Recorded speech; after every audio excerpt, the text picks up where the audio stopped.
The value of nothing. Out of nothing comes something. That was an essay that I wrote when I was 11 years old, and I got a B+. And I'm going to talk about nothing out of something and how we create. And I'm going to try and do that within the 18-minute time span that we were told to stay within and to follow the 10 Commandments. That is actually something that creates a near-death experience, but near-death is good for creativity. Okay. So I also want to explain, because Dave Eggers said he was going to heckle me if I said anything that was a lie or not true to universal creativity. And I've done it this way for half the audience who is scientific. When I say we, I don't mean you necessarily. I mean me and my right brain, my left brain, and the one that's in between that is the censor and tells me what I'm saying is wrong. And I'm going to do that also by looking at what I think is part of my creative process, which includes a number of things that happen actually. The nothing started even earlier than the moment in which I'm creating something new. And that includes nature and nurture and what I refer to as nightmares. Now, in the nature area, we look at whether or not we are innately equipped with something perhaps in our brains, some abnormal chromosome that causes this muse-like effect. And some people would say that we're born with it in some other means, and others, like my mother, would say that I get my material from past lives.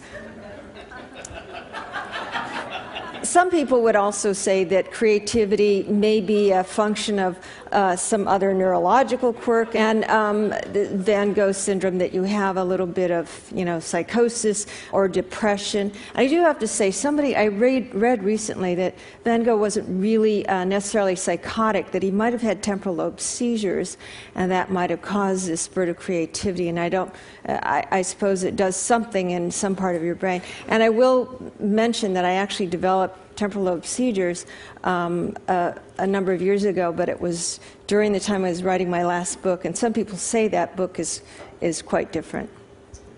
I think that part of it also begins with a sense of identity crisis. Who am I? Why am I this particular person? Why am I not black like everybody else? And sometimes you're equipped with skills, but they may not be the kind of skills that enable creativity. I used to draw. I thought I would be an artist, and I had a miniature poodle.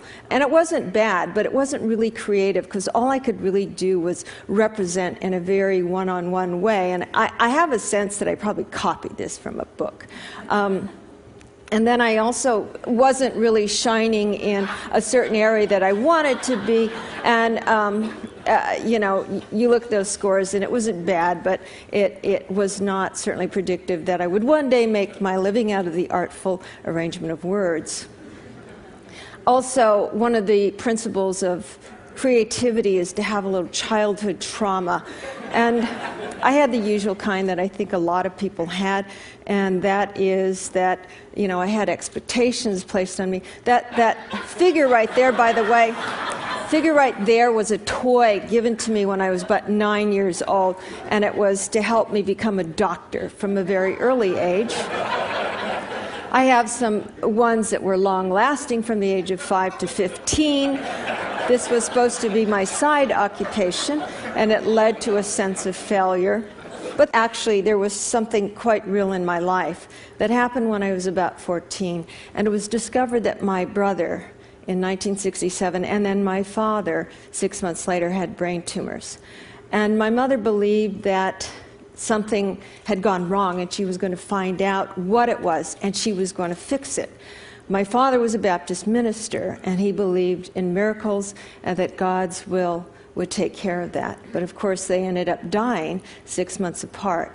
And after that, my mother believed that it was fate or curses. She went looking through all the reasons in the universe why this would have happened. Everything except randomness. She did not believe in randomness. There was a reason for everything. And one of the reasons she thought was that her mother, who had died when she was very young, was angry at her. And so I had this notion of death all around me, because my mother also believed that I would be next and she would be next. And when you are faced with the prospect of death very soon, you begin to think very much about everything. You become very creative in a survival sense.